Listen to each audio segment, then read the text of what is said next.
Welcome to the Revere Art Community on the RAC podcast, a bi-monthly series brought to you by the Revere Art Community at Las Parentas and Chocolate Cafe, where we sit and talk with artists from the Revere community about how they do what they do and sometimes why they do it, with a little bit of focus on making sure that they're able to market and make a little bit of income from this. So welcome to On the RAC. We welcome artists of all backgrounds, ages, abilities, and experience levels. Every story matters. Every voice deserves to be heard. We create a safe, respectful space for authentic, artistic expression. We honor the rich tapestry of culture that we call Revere, our home, and we recognize that art is a powerful bridge between communities. Again, welcome to On the RAC. Welcome. Beautiful, almost summer day here in Revere. You are on the RAC podcast with the Revere Art Community. I am Brian Harkins. I am from the Revere Art Community. I've got a special guest and a new Reverian that's moved to Revere just recently. My guest is Doug Holder. And Doug, say hello to everyone and just a little bit about yourself.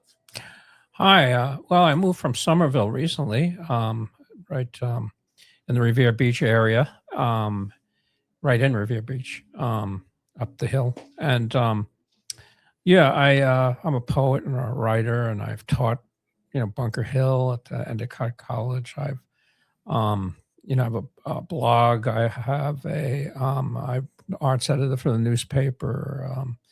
The Somerville Times. I'll be a foreign correspondent now. And I'm the former co-president of the New England Poetry Club, on the board of the Longfellow House, stuff like that.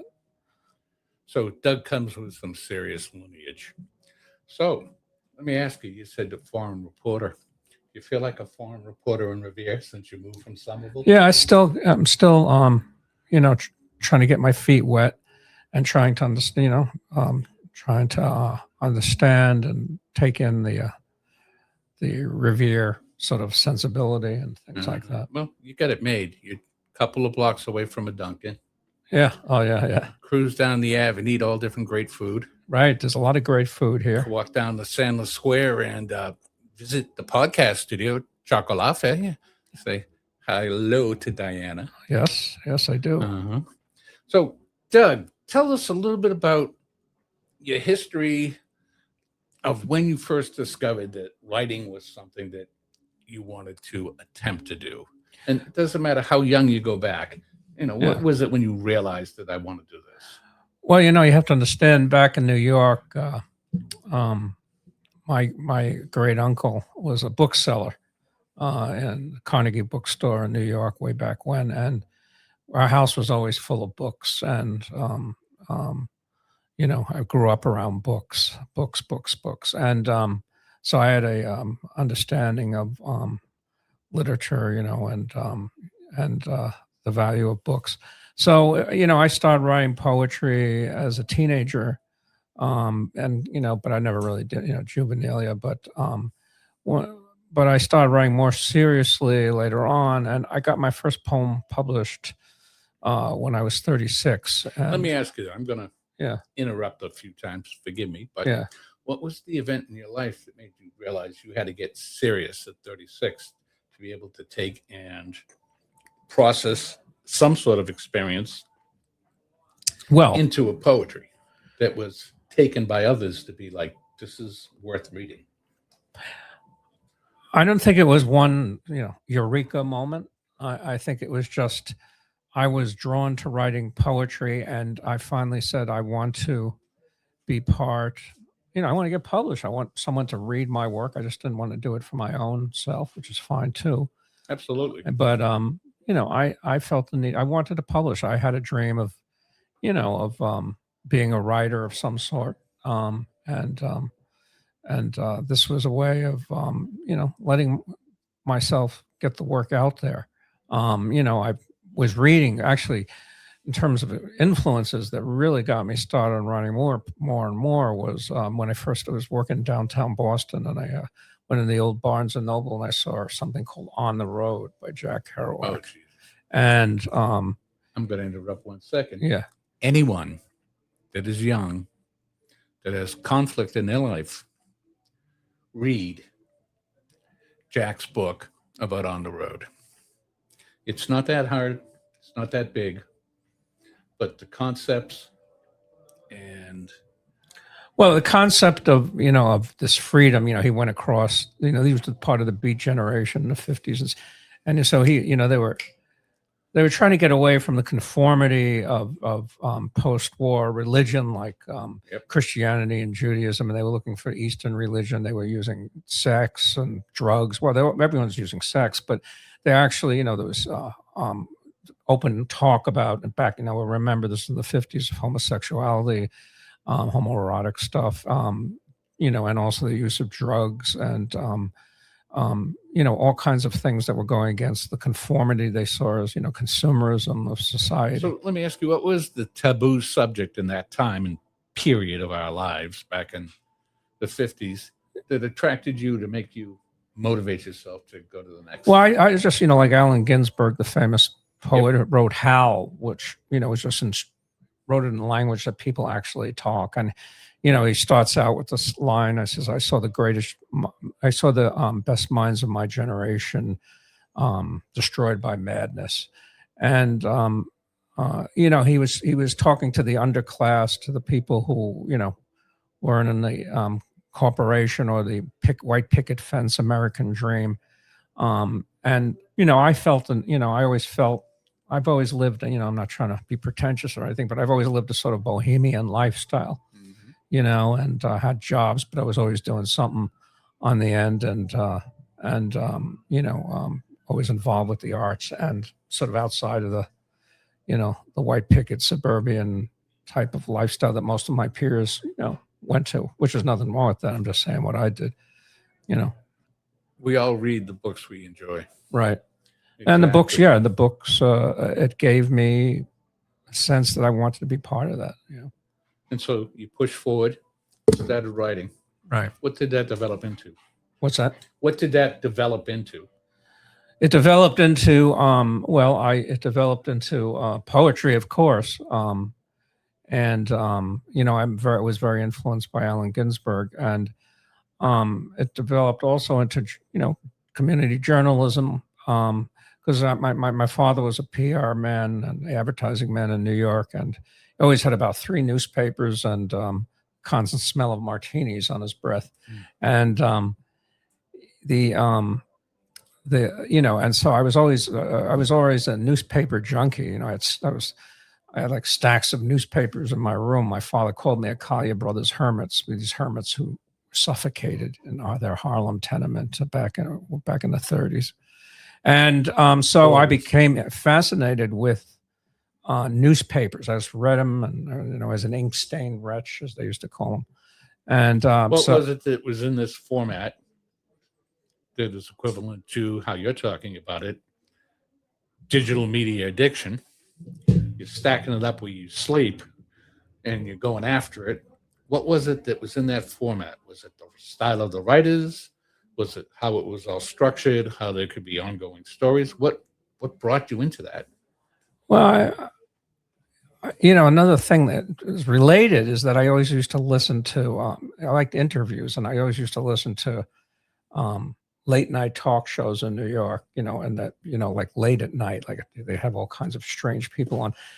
And so maybe the newspapers, and I'd like the unusual stories that the newspapers brought out about unusual people. Like there was a guy named Long John Nebel who, they brought in one guy who wanted to make the state of Georgia into its own country, and the alien abductions, and I found that fascinating. I've always found people on the margins fascinating. I've written extensively about them, and newspapers. Newspapers at the pulse of the street. I like the street. I'm a walker. I'm a walker in the city, and the old movies. You get the Daily Rag and your cup of Joe, and something about it. It was a lifestyle. Yeah. Remember it very well. I used to be excited to see the Sunday paper come. Right. You put on your favorite music, coffee, and there you go. Argue about what section you get. Yeah. Actually, Yeah, yeah. that was always an indication how good the marriage was, right? So now we light years forward from the past century to this century, Mhm. and you're starting to get stuff going. What did you end up doing? Well, like I said, I did the newspaper for a while, and I was continuing publishing, and I started the Ibbotson Street Press back in 1998, which And was what is that? I was going to say, it was a magazine and a press where, a magazine and a press where we published books. We published well over 100 books, maybe 200 books, and a magazine had about 58 issues. And that can be found where on the internet now? It's not on online magazine. It's actually a print, but there is a website, Ibbotson Press, IBBETSON Press, one word, .com. Eventually, I was getting a lot. I was working at McLean Hospital for many years, and I also started writing about the patients, using their names and things like that, but to give people an insight into that. And eventually, I got laid off back. There was a recession, 2000. I don't know when. I can't remember when. But I was laid off, and so I said, "What you got to do something. What do you want to do?" And I said, "I always wanted to teach." So I had this group of writers that I went to weekly called the Bagel Bards, and one guy taught at Bunker Hill. He says, "You want to teach at Bunker Hill?" I said, "Sure." I had my master's, so I could teach there, and so I got a job there. And then later, I knew another guy, poet, and he was a professor at Endicott at Dan Sklar, and he got me a job there. So I started teaching. And what were you teaching there? Creative writing, usually. Yeah. How did you find that for students at the college level? How did they come to that? Was it people that wanted to do it? Well, I mean, I have to be honest. It's an elective, and you get a lot of guys on the football team who aren't necessarily interested in it. You have some creative writers. It's Endicott's the kind of school where you focus on what kind of jobs you're going to get, and poets don't make much or any money. But they sometimes they're surprised about how much they like. It's a kind of writing that they don't do in the normal subject matter with footnotes and all that academic stuff. So it's also a form of self-expression. A big form of self-expression. Yeah, right. How do you feel that your career of self-publishing, self-written work, self-marketed work has turned out for you? Well, when we first started out with Steve Galines, I was doing it before Steve, but he brought me into the Lulu Publishing, where and it worked out very well because before you used to print books, right? Yep. So give me 200 books, and then 100 would rot in your garage. Yep. So then when they had self-publishing, so we put the Ibbotson label, and we, people would send us our work, and they had it all set up where people would get commissions. We'd all get a third share, and it wasn't through, a lot of waste, and it was very efficient. I mean, at first it was looked on, askance at, but the quality of the books has now much improved. And, it's so I think, going from just like, going to your local copy shop and, putting out sort of primitive things, which we did originally. And what did that teach you doing that? Teach me about doing that experience, primitive stuff, until you just said the statement before, things that were much more advanced, better received. Well, looks count, right? I mean, if you're gonna have some sort of rag sheet. I mean, there's a great history of the mimeograph revolution, where all the great poets came through with just little booklets and things like that. But also, if you want to do something that, had more visual appeal, more, slick, maybe sometimes look, something that's, something that people were attracted to. Well, that was important. And you were doing, they were looking like real books where, before it was like staple type of thing. And that, perfect bound is is a big thing. Did the content of those books change?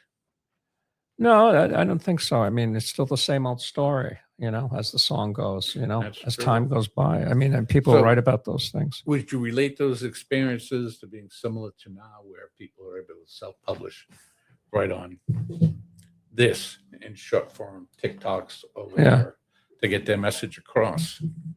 Same things? No, Why? because we just don't publish. We publish accomplished poets and people. A lot of the people we published were like major American poets and things like that. I also just emerging poets, but the stuff has to be, what we think is good, and with metaphor and Where could people find this? with the magazine. Yeah. Well, the magazine Reach over. you can Forgive us. He's gonna reach the, over and grab it. the magazine could be you can find them on Amazon. You can find them. Grab one of your magazines. Oh, yeah. Well, here's an old issue with the old what was it called? Yeah, The let me old see. Johnny D's. Remember, Brian, you were music man, so and you can buy them on Amazon or Lulu.com or Barnes and Noble. They're usually listed there, and it's just there's a certain criteria, but there's an old saying, Auden, the famous poet, said, if it makes me if a poem makes me I know a poem's good if it makes me cut myself while shaving. Not all poems are going to do that, obviously, and I don't shave all that much, but No, you don't. but But it's a great saying. yeah. So you moved to Revere. Your world's changed. Soon you'll have the accent. We'll have it down. You'll be real Reverian. What would you like to do here? What would I like? What? What would you like to do? What would you like to do here? Well, I was, not to flatter you or anything, but I was really, you were very welcoming and gave me the various options. Like we were talking about having a poetry series at the library.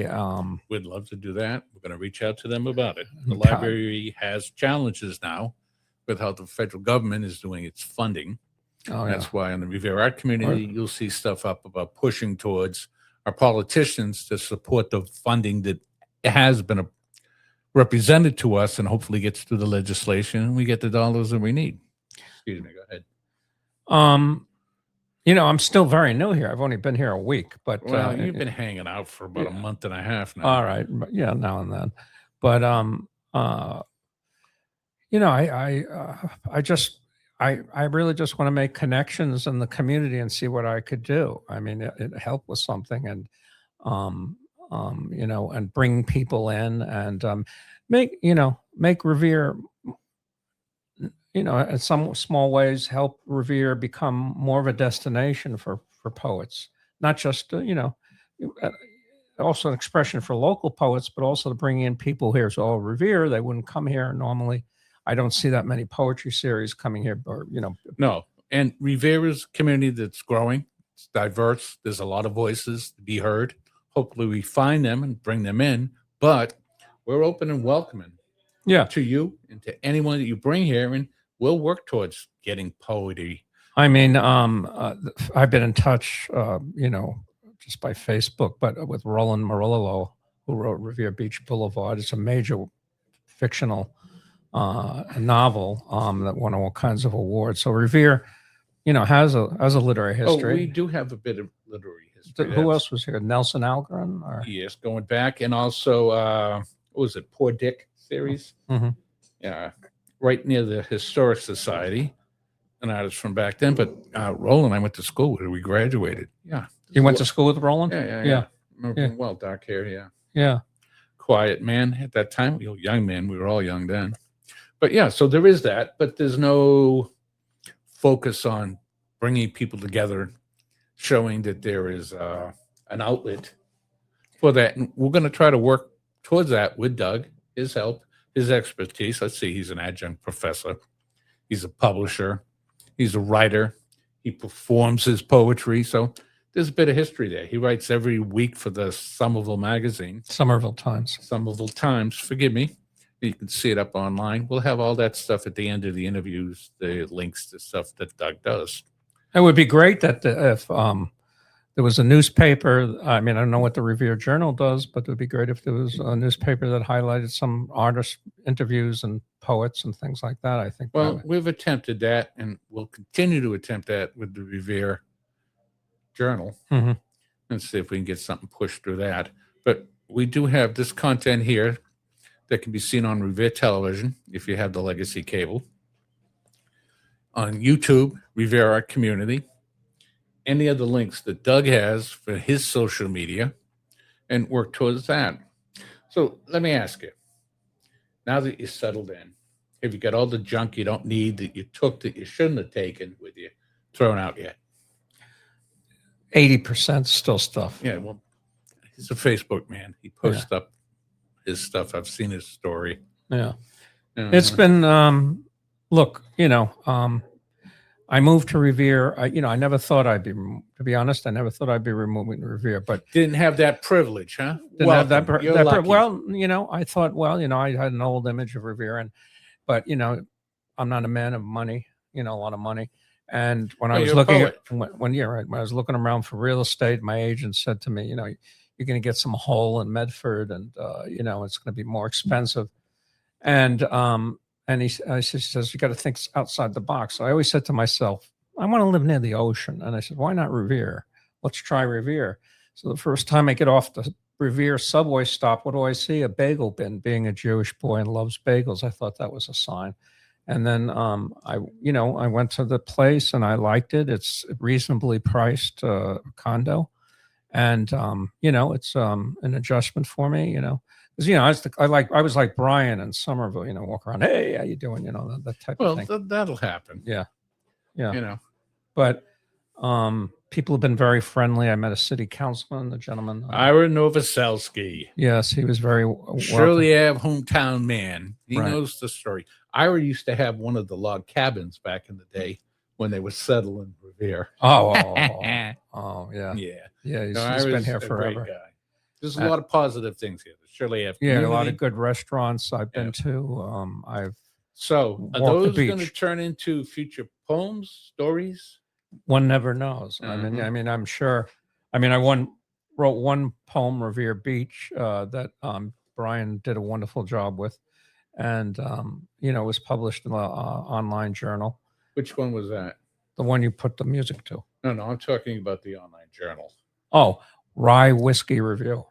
RyeWhiskeyReview.com. Yep. Uh-huh. Yeah, it's on the. And what do they normally take and publish? They like gritty stuff, Yeah. They're not flowery or It something was like a that. dark night in the city. Yeah. So it was The sort of bagels had been burnt. Yeah, and yeah. It wasn't a good day. Yeah, that type of thing. Charles Bukowski. Oh, that kind of sounds thing. good. Yeah, RyeWhiskeyReview.com, Rye Whiskey. and you'll see Doug's poem and Well, some photos I had put together for it. Yeah. Mhm. Actually, Brian did this. If you go to my Facebook page, Doug Holder's Facebook, there's this wonderful photograph of me walking on the beach, which made me look profound. Well, thank you. And then he, like I said, he did this really, you can find it on his YouTube, this Revere Beach video. And, I think my poetry would become, in terms of Revere, as I soak it in, it will become more layered. And I know more about the history and whatever. Well, we're going to readdress that project we did just a month ago or so in a year or 3/4 of a year after you get a good winter's. Yeah. You didn't get a real taste of it here yet. Yeah. And you experience summer, which is a fun time and a frustrating time. The And parking, it's summertime the when your daddy driving. is rich, right? Yeah, but the beach is there, and it's a great time. And you've got the sandcastle coming up, so you'll have a lot of things: fireworks and food, and interesting occurrences. But I think the biggest thing that I want to offer to everyone is Doug has come with an open mind, an open heart to accept our city, and with a lot of experiences, connections, and individuals that know quite a bit about the world of literature, writing, and poetry. And for those of you in the Revere art community or in school that are doing that, I know we have laureates for Revere from the school. Please come, reach out. experience, and don't make the mistakes us older guys made, and have some good luck. So, anything else you'd like to add? No, I just like to, say that Revere's been very welcome to me. I love the diversity of the city, and I love the beach, and I love the fresh air. I love to walk around the city, but I hope to meet people, more people. I met some. So, with that in mind, you sound like you're a Johnny Appleseed looking to find trees that have fruit that bears something for you to write from your soul. To use a cliche. Why not? Why not? All right, then. I want to thank Doug Holder, a new citizen of Revere. Thank you, Brian. You're more than welcome. And once again, this is Brian Harkins on the RAC from the Revere art community. We're looking forward to seeing you. Reach out to us if you'd like to be a performer, a writer, a poet, an artist, or someone that works in the trades that helps us take and push our art to the positions where we can make a little bit of income and everyone enjoys it. Once again, thank you for On the RAC. Bye-bye. Thank you.